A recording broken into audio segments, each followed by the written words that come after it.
I'm Blake Lehman. I'm 17 years old. I was sentenced to 55 years for murder.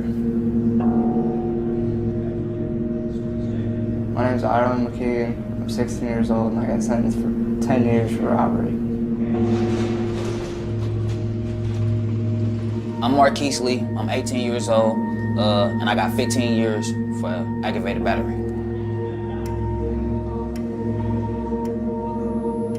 I'm Jesus Macedo Perez. I'm 17 years old, and I got sentenced to 65 years for murder.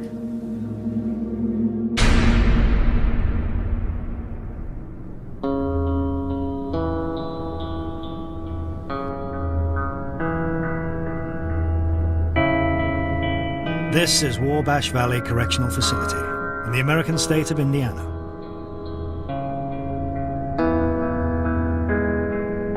This 90-acre maximum security compound is home to over 2,000 of the state's most notorious criminals.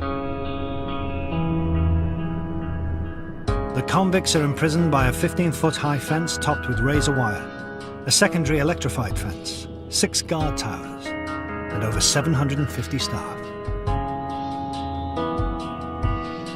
Block D is unique. Inside live 40 teenagers. Teenagers so troublesome and violent, they've been tried and convicted as adults. They've committed everything from armed robbery to murder, serving sentences from 2 years to 65 years. Locked in their cells for 18 hours a day, these youngsters are paying a huge price for their crimes. Boys reflecting on how a moment of madness has destroyed their lives.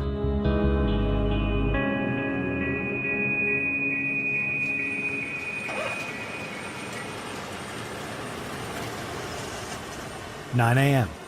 2 new teenage inmates arrive.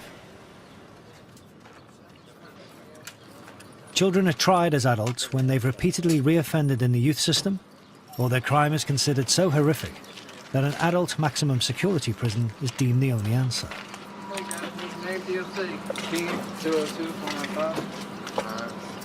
Eldridge, 242-259. What's your name? Eldridge. With over 50 teenage boys annually coming through their gates, the officers at Wabash know what to expect. Well, these guys, they come in, they don't use deodorant and stuff. They don't care. I don't think they care. At 17, Jacob Eldridge is back for a second visit to the juvenile block, after breaking his parole on a previous conviction for carrying a handgun without a license. We got a good program here, but once in a while, they just don't do the program. They go out and get in more trouble and come back. And one of them here just did that. He got out, and now he's back again. So how many times have you been here before? Once. It's my second time back. But it's my last time back. You sound very sure about that. I am.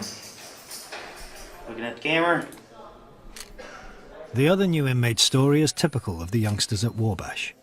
A few minutes of their life, followed by huge consequences. My name's Ireland McKeegan. I'm 16 years old and I got sentenced for 10 years for robbery. Ireland owed money for drugs, so he, his sister, and a friend decided to rob a family friend's house. No, I guess you can say that I really didn't want to rob him at first. So I pretty much made myself because the way they had planned really didn't go how it was going to actually go. Ireland rang the doorbell. When the homeowner, a 64-year-old man, answered, Ireland beat him with a socket wrench. Well, I'm just beating this dude up, and I don't know why. I guess since my adrenaline was pumping, I really wasn't thinking to just stop, but I just didn't. Yeah, my hands were all bloody afterwards. I couldn't see any white on my hands. He ended up being in the hospital for like 4 or 5 days. He lost like 3.5 pints of blood and broke his jaw. He had contusions to the back of his head, and what else happened?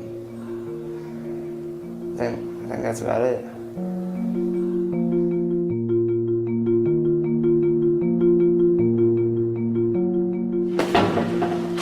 safe. With all their possessions, it's the walk to their new home, the juvenile facility in Block D.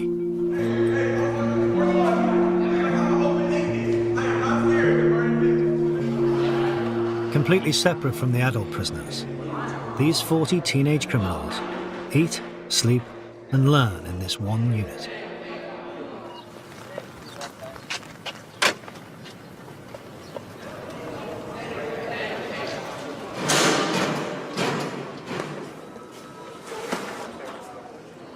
New guests, new guests. There to greet them is Correctional Officer Morrissey, a former military officer whose job now is to keep the peace in the juvenile block. A new inmate will come in, we'll place him in the cell, we'll make sure he has all his hygiene, all his necessities, and he's ready to roll. The teachers will interview him, the casework manager, counselors will interview him, medical will interview him, and then he'll be on his own. This sucks. With 18 years' experience, Officer Morrissey has seen what it's like for new inmates. Scary, especially if they've never experienced this type of environment. They run the gamut between fitting right into isolating themselves in their cell. We have to treat each individual as an individual. Some are very aggressive and the unit will respond the same way. Some of them are very passive. It just depends on the personalities that come in.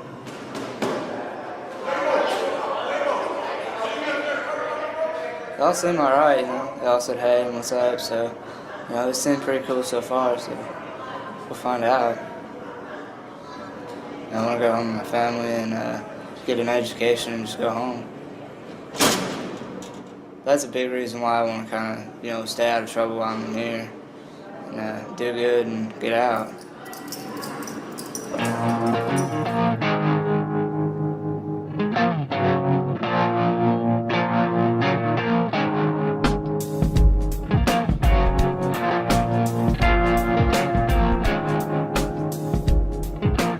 Prison officers aren't the only staff to work in the unit. New inmates Jacob and Highland have an induction from the casework manager, Alita Burnett. Okay, on this first one, as we're going through this, I want you to check off when I tell you to check off what we cover on that. Alita's job is to offer the boys counseling and guidance.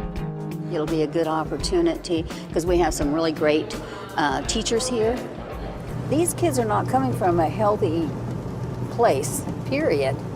So they may feel like the whole system, the whole world has given up on them long before they even got there. And that wouldn't surprise me, you know. I mean, what I like to say is our children aren't throwaways, you know. We need to get them back out and be healthy. They're just not healthy.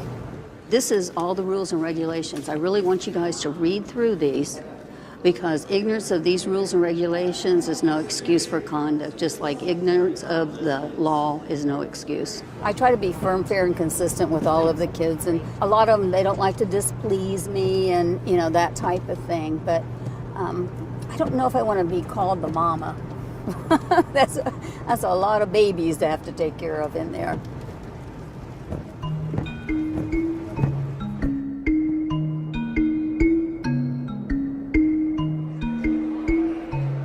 The majority of teenagers at Wabash are in for sentences of 10 years or less. However, being tried as adults means that those who have committed horrific crimes will spend much of their life in prison. I'm Jesus Macedo Perez. I'm 17 years old, and I got sentenced to 65 years for murder. Jesus has been involved in gangs from a young age. I've been jumped, I've been hit with bats, I got stabbed in my leg, I've been shot at. Like, ain't nothing new to me. Like, I see this every day. Like, feel me? I live this life, you feel me? You feel me? It ain't nothing, so. I never got shot though, surprisingly.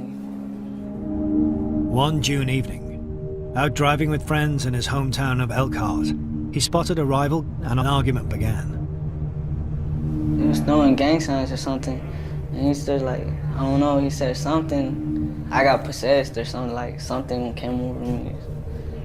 that's when I felt like something just, that's when I felt that just. In a fit of anger, Jesus fired one shot.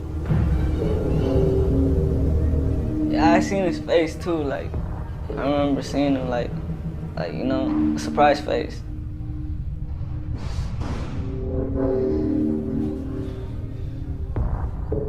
"16-year-old Braxton Barhams was dead. I know it, like, me and him didn't get along, but damn, I just took his life. Like, what the fuck, what did I just do? Jesus is now spending 65 years at Wabash, reflecting on that one moment. I guess I don't like talking about it or something. What's the main reason you think you don't like talking about it? Cause that's what changed my life. That's what, feel me, that's what changed everything. That's like, I feel like when that happened, my life stopped too, like, feel me, cause I don't know, like, everything else is like, just gone.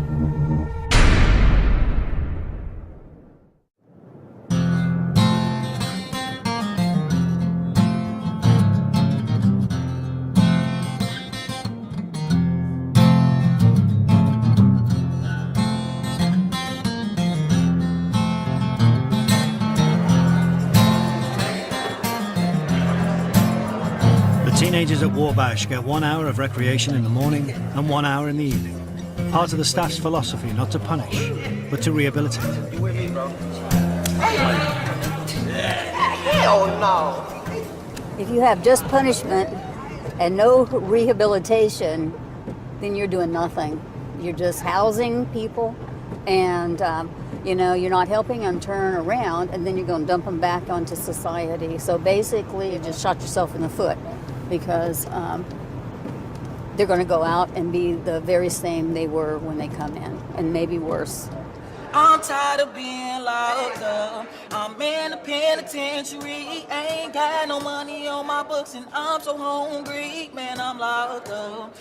I'm Marquise Lee. I'm 18 years old, and I got 15 years for aggravated battery. For the better, cause I'm tired of talking to my people through these letters. Man, I'm locked up. I'm trying to make it in the industry. I'm trying to get big. You feel me? I'm always gonna, you feel me, remember where I came from. I ain't gonna never forget where I came from. You feel me? Where I grew up at, in the hood, you feel me? It's positive. I'm trying to make it to the top. Crazy, I ain't even. Marquise was 16 and on probation for theft when he committed his crime, for which he was tried as an adult. Some people say it ain't fair because we underage.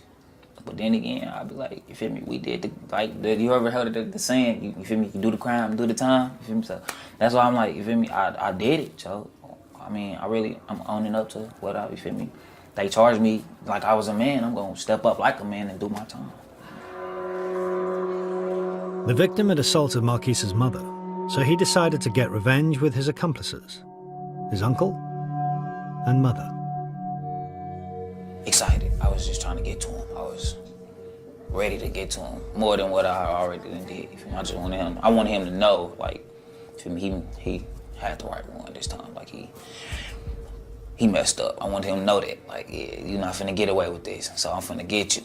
I ran up on him and we just got the fist fight. We got the fighting, and he fell. I dropped him. He fell and he crawled to the door. That's when I seen the chance. So you feel me? I took out the gun. I shot him. Wow. When I shot him, he dropped. The first shot, when I learned in court, the first shot hit him in the back, in the spinal cord, and it paralyzed him.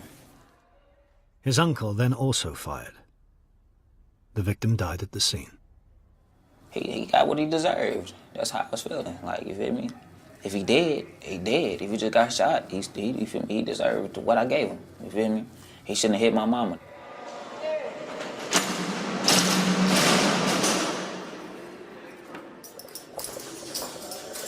Marquise recently turned 18 and is due to move up to adult prison. However, he's been allowed to stay in the juvenile unit in order to complete his education, as long as he avoids getting written up. For the past 6 months, he's essentially stayed out of trouble. This is part of our reward program. At 180 days, they're entitled to get a loaner TV and an hour of extra record weekend. Just motivation to not get in trouble. You know, get thinking like, ah, man, I don't want to lose my TV. So if I could stick to that, you know, I'm gonna be straight. You're responsible for this. All right. Okay. You are now proud owner of a TV. Take it back to yourself.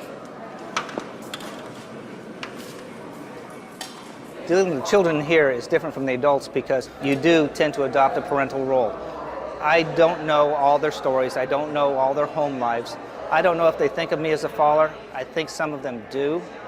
And I have to fulfill that obligation to them as well as do my custody position. Be what they need to grow. You have cable. I don't want to see any of them come back if they go out onto the civilian population. And I take that responsibility very seriously.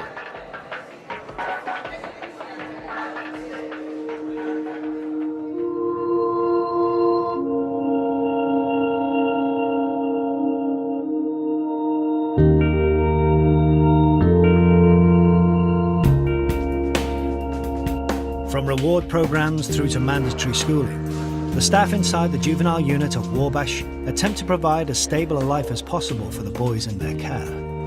4 multiplied by a number plus 6 equals 46. But some of these are teenagers trying to cope emotionally with long sentences. Indiana law states that with good behavior, an inmate has to serve a minimum of half their sentence, leaving Jesus Macedo Perez still facing being in prison until he's at least 49 years old. Nah, I'm not calm about it, but I'm as calm as it'll get. People just try to kill themselves or go crazy like that, you feel me? Like, you know what I'm saying? Like, motherfuckers ain't the same. I ain't the same no more. But I'm not trying to deal with it like that. I'm not trying to go nuts. I'm not trying to kill myself. I still got, even though I'm here, I still got something to live for. Jesus is looking for any way to shorten his sentence. Hey, how you doing? For advice, he's come to casework manager Alita Burnett. Everything goes into play, as I told you from the very beginning. Conduct. So you keep your conduct, you keep going to school, get everything you can so they see you're trying to improve your life. Then you can try to get some of these things. It's tough, I know. I can see it in your eyes that you're upset. Whatever I can do, if it's just like one thing I can do, I'm gonna try to do that one thing. But don't get all down in the dumps yet. You're gonna make the best you can of everything, you know. Yeah. So, you know, just because I can't run out here and save you for this, that doesn't mean that I'm not interested in which way you're going. Okay, that'll work? Yeah. Okay, All right, we're thank good. you. All right. I just can't even imagine being that young and being in that situation. It just doesn't even compute with my mind. I just see it, but it still doesn't compute. I think he'll be okay, but I mean, I would be devastated. But of course, I've never put myself in that position. Having worked in the unit for 7 years, Alita sees how a child's upbringing can ultimately lead to a crime that puts them behind bars. They come from families that, you know, we have generations of this stuff going on. Generations of the drugs, generations of prison, and, you know, it's sad, you know. We have several in there right now that has seen a parent kill the other parent. And then we wonder, you know. It's almost heartbreaking in some ways, you know, some of the things these young little kids have gone through.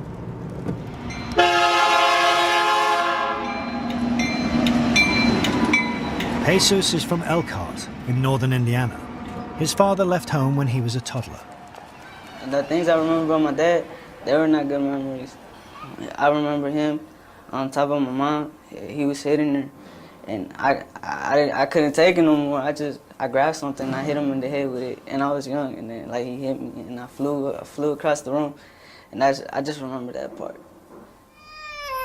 His mother Irene is unemployed and is bringing up her 5 remaining children in their 2-bedroom apartment, a 5-hour drive from the prison. They haven't seen Jesus since he was taken to Wabash. he's my blood-to-blood brother. Like, he's my real brother. And it hurts me a lot because we were like, me and him have been through a lot together and stuff. And like, but we still like, I don't know, it's just hard. And I don't want nothing to happen to him. With his family living just yards from where Jesus' gangland shooting took place, his fear is that a rival gang will seek revenge on his family. That just stresses me out too, like thinking about like I can't be there for my family, like, and all the enemies I had, like I hope they don't try to hurt my family. Like I just think about that.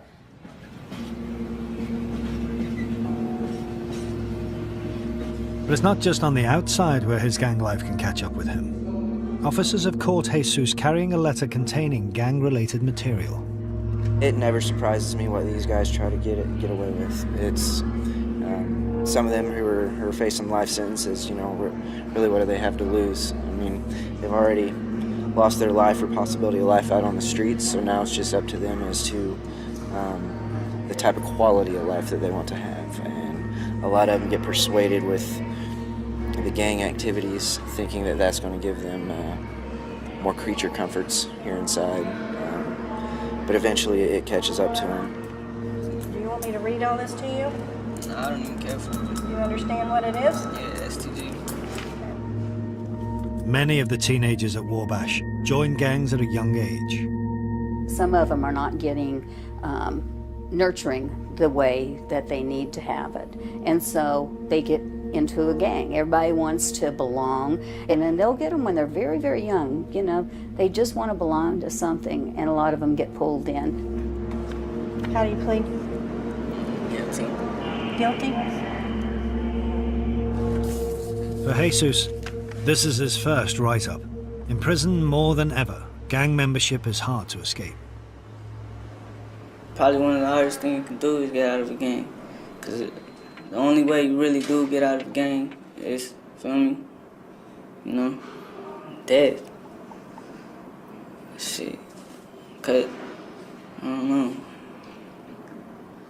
I don't even care. I don't care about shit. Fuck that, man. I'm tired of this shit.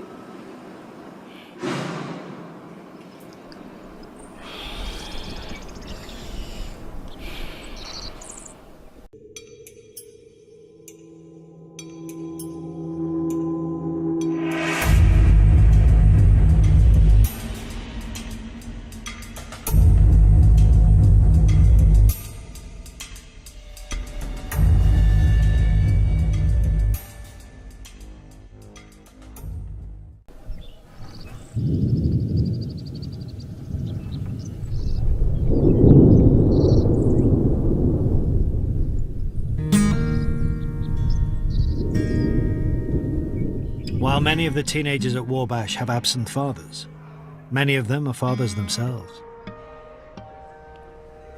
Today is visiting day, and it's particularly special for one prisoner. My name is Anthony Sanders. I'm 17. I was sentenced to 8 years for 2 counts of robbery. Anthony has a son, and today will be the first time he's seen him since he arrived at Wabash over a year ago. Yeah, I'm looking forward to it because I ain't seen my son in a long time, and I just wanted him to feel my presence, you know, get the feeling of his dad being around again, talk to him. His girlfriend, Nene, and his 2-year-old son, Anthony Jr., have made the 2-hour drive from Indianapolis to visit. It's hard to explain, but we're excited. We ain't seen him in over a year. So yeah, we're happy. I'm gonna tell him I love him, see if he tell me he love me back and stuff like that. That's really it, man. Oh my God, there you go. Junior, who that? What's up? What's up? You this? Come here. Act like you don't even know. What's up? I'm your daddy. Say daddy. You want your mommy? You gonna leave me? What's up? Say daddy, what's up? You don't even remember me, huh? You want your mama? I don't want the keys. I want you. Say what's up. Say Daddy. What's up? You crying? What's up? It's crazy. It's cool. Say what's up. Mama, Daddy. Mama, Daddy. Mama, Daddy. That's who you always talking about. Say Daddy. He wants to have a family. He wants that so badly. They're children themselves, so, that's quite a responsibility, even for somebody who hasn't gone through some of the things they've gone through already. You don't even know who I am, Junior. You made me mad. You look the same. I didn't say I was different. I got a little senior. No, you don't. A lot of the kids are in relationships, and of course, they're wanting their girlfriends to marry them and all of this. I mean, it is crushing for them when they move on. And it's crushing for them, especially if they have a child with that person, because that happens quite a bit. I'm not gonna let you go till you say Dada. Dada? Dada. Yeah, big boy. Huh? It was wonderful. At first, I was kind of mad. He didn't act like he didn't know who I was. He was a little shy, but I figured it out. But overall, he started calling me Daddy. He came through. He made my day. It was fun.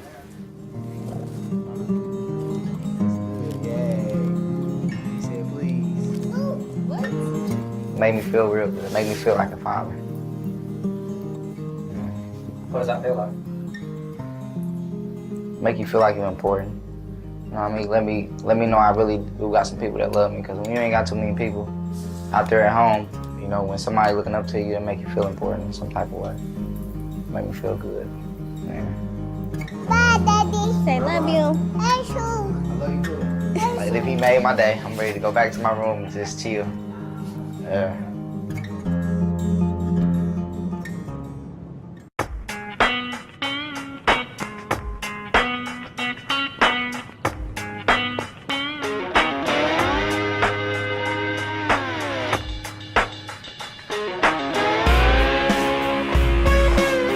It's Memorial Day, a public holiday in America. And the prison put on a special meal for the boys in Block D.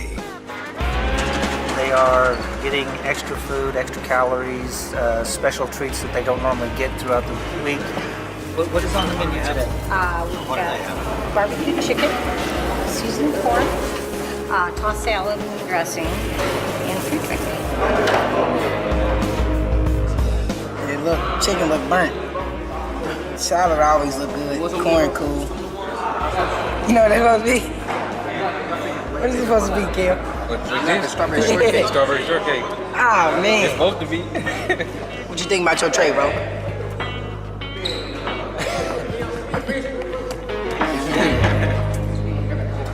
If they don't like the prison food, inmates can also buy treats with their own money. Blake Lehman has been at Wabash for over a year and has saved up for some ingredients to make a cake. The bottom, I got like honey buns, like crushed up to make like a dough. And I put some cookies on top of that, some peanut butter, and then more cookies, and then some honey buns. And then this is some icing that I made, because it's the closest thing to icing we can get. Some chocolate and some peanut butter, a little bit of milk, mixed it up. He's celebrating a big moment in every child's life, his 18th birthday. This is the second birthday I spent in jail, so, it's really just another day. So that's why I made a cake, so I try to make it special. It's my 18th birthday. A little bit more chocolate, Yeah, I think it looks good. That's birthday. The best you can do, really. Don't get no better than that. My name is Blake Lehman. I'm 18 years old. I was sentenced to 55 years for murder.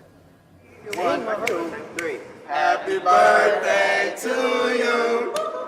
Happy birthday to you. Wait. Happy birthday, dear Blake. Happy birthday to you. As a teenager, Blake was involved in petty crime and had been expelled from his high school. I hung out with my girlfriend a lot. We were close. I was getting high every day. I was smoking. I wasn't really worried about a lot of stuff. I wasn't thinking too much about nothing. Blake and 4 friends decided to break into a house in search of some quick money. Once kicked the door, to the back and got inside. And there was another door to the kitchen that was locked too. I think someone kicked that too. I didn't know anyone was there until there was actually gunshots. You know, that's when I kind of figured out, you know, somebody's home. I didn't know, and I didn't hear anything. I just heard the gunshots and turned around and ran the other way. You know, and that's what all of us did. We all ended running away, you know. So all three of us, me, Denzel, and Jose, ended up in the closet. But as Denzel was running towards the closet, he had got shot in the chest. And, you know, so he's climbing in the closet and he's bleeding, you know. And then as I'm climbing in the closet, I got shot in the leg. So we're all three in the closet and, you know, I'm bleeding. Denzel's actually dying. You could almost see like his, you know, his spirit leave his body. You know, like you could just tell it was over. You know, and it was bad. It was real bad. With their friend Denzel dead in the house, the homeowner called the police. The remaining 4 were arrested and taken to the local jail. I'd found out while I was sitting there that they were charging us with murder. You know, and at the time I kind of thought, okay, you know, they don't know what happened. I'm like, you know, they haven't talked to anybody, you know. They must think, you know, we killed Denzel. They must think, you know, they must have something switched around, something mixed up or something. But there was no mix-up.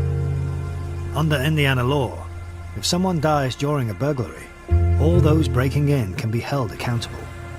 The prosecutor said there was a murder committed. You know, the homeowner was just in what he did, which, you know, it is what it is. You know, it was his home. That's right. And he said someone has to be held responsible. So he felt we were going to be held responsible because our actions resulted in what happened.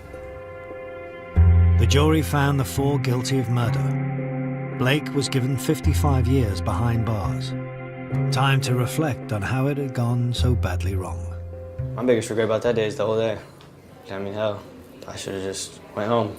Why was I following when I should have been leading? You know, why was I, you know, not thinking for myself, you know, not thinking farther ahead, not thinking about what could have happened, what could go wrong, you know? So, yeah, I definitely regret that day. I regret a lot of everything about it.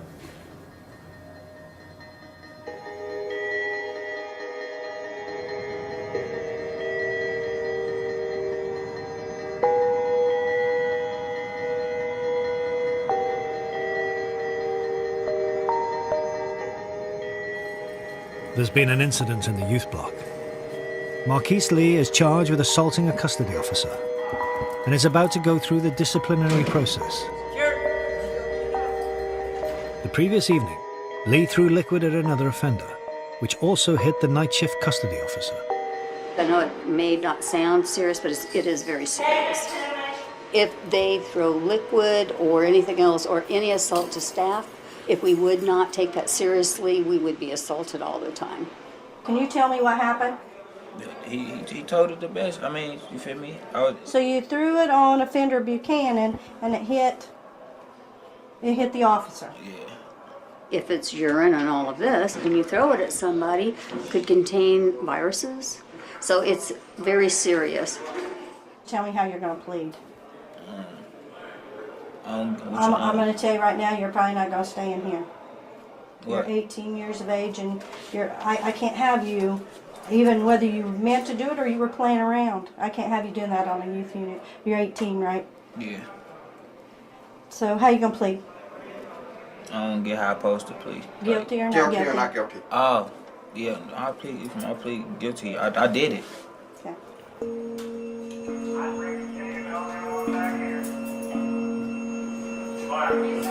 If he's moved out of the juvenile block, Marquise will miss the chance to complete his education in there.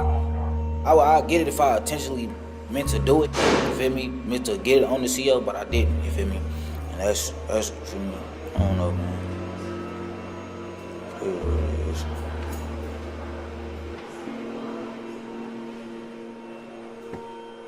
Hearing officer Sarah Chapman is responsible for deciding the sentence. Okay, Mr. Lee, I found you guilty. Don't throw a liquid substance on staff or offenders. 1 month phone, 3 months seg, 45 good days. I don't play when it comes to throwing stuff. You're gonna have to go sit and seg and think about what you did. The SEG, or segregation unit, is the solitary confinement wing for adult prisoners. How many days in SEG? 90 days. 90. 3 months. It's a sad day, but if anybody's heard me talk in orientation or talk to them, I tell them how important those conducts are. And, you know, if you want to take a risk, then, you know, that's on you.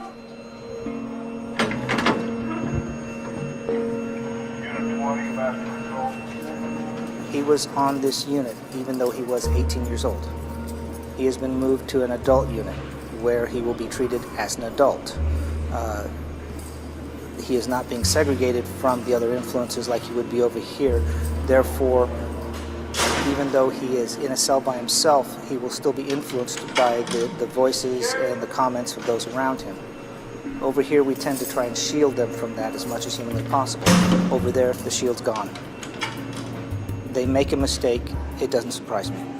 After all, they're here for mistakes they've made. It's just a repetition of behavior. Our job here is to try and correct and change that behavior. Are we successful? Not always, no. Are we successful some of the times? Yes. We just be happy for our successes and go on our business because we can't dwell on the failures.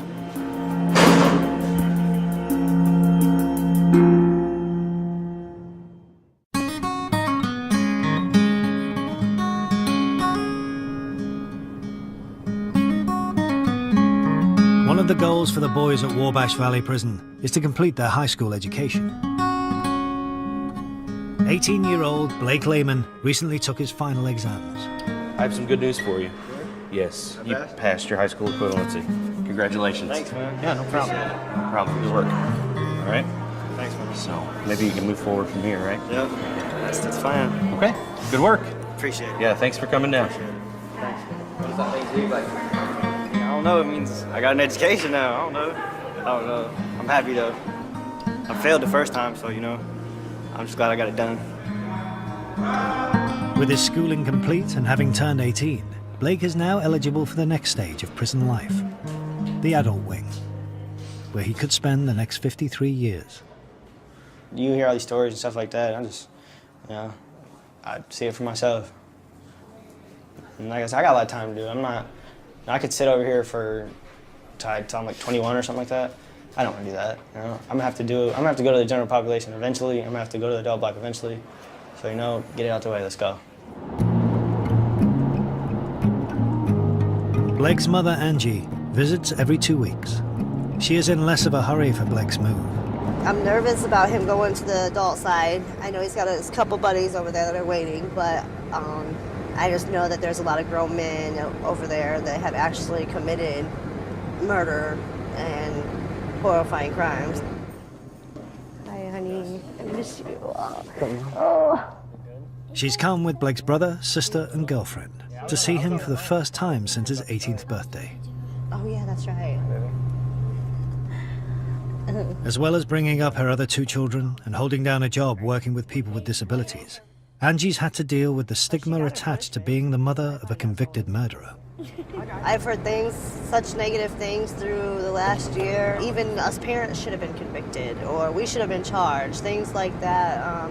But as a parent, we can only do so much. I mean, we can only lead them so far. We can only give them so much advice. As teenagers, we all know we all make dumb choices and do things that you wish you wouldn't have done. From her perspective, the mistakes juveniles make is not taken into account in the US system of trying children as adults.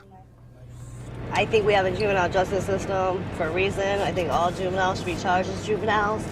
They're not adults. They don't think like adults. They haven't learned like we have. These kids should have a chance to learn from their mistake, and they didn't get that opportunity.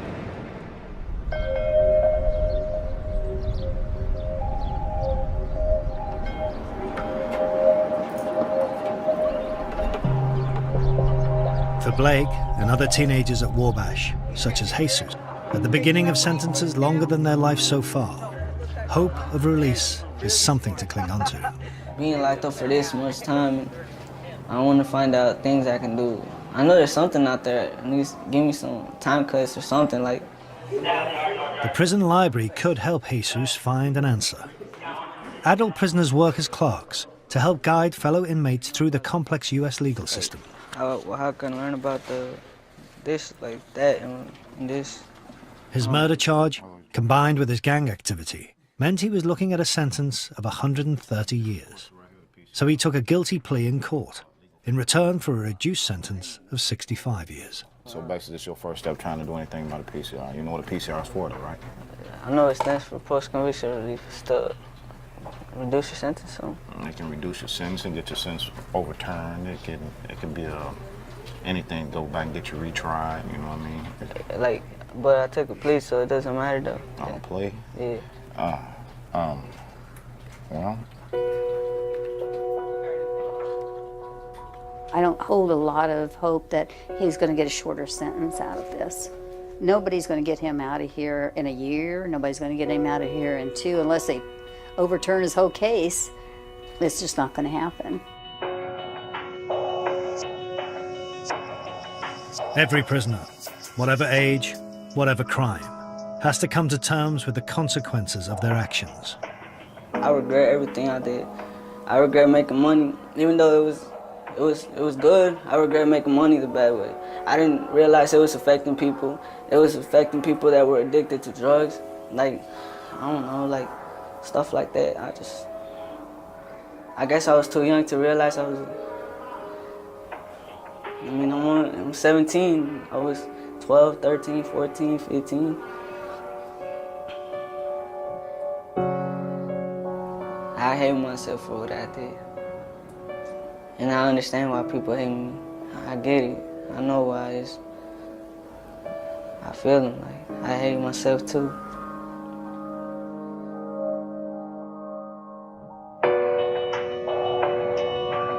Whatever a child's future holds, it falls to the staff to guide the inmates through their time as best they can. If one of the young men have years and years and years, the only thing I can do is help them endure it, I guess. Giving them hope is not, I can't do it. I would like to see them have a better life, and I think that takes a lot out on you when you know you can't really provide that. I'm always trying to bow out of there. It's hard on me, so I'm ready to pass that crown over to somebody else.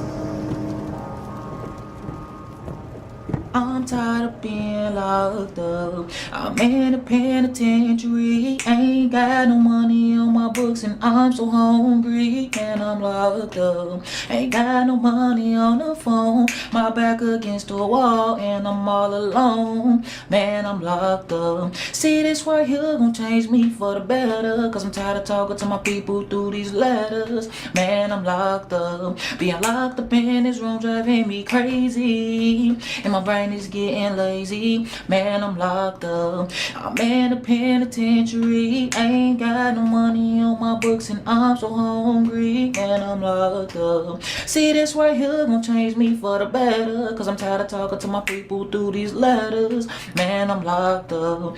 Been locked up in this room driving me crazy. And my brain is getting lazy. Man, I'm locked up.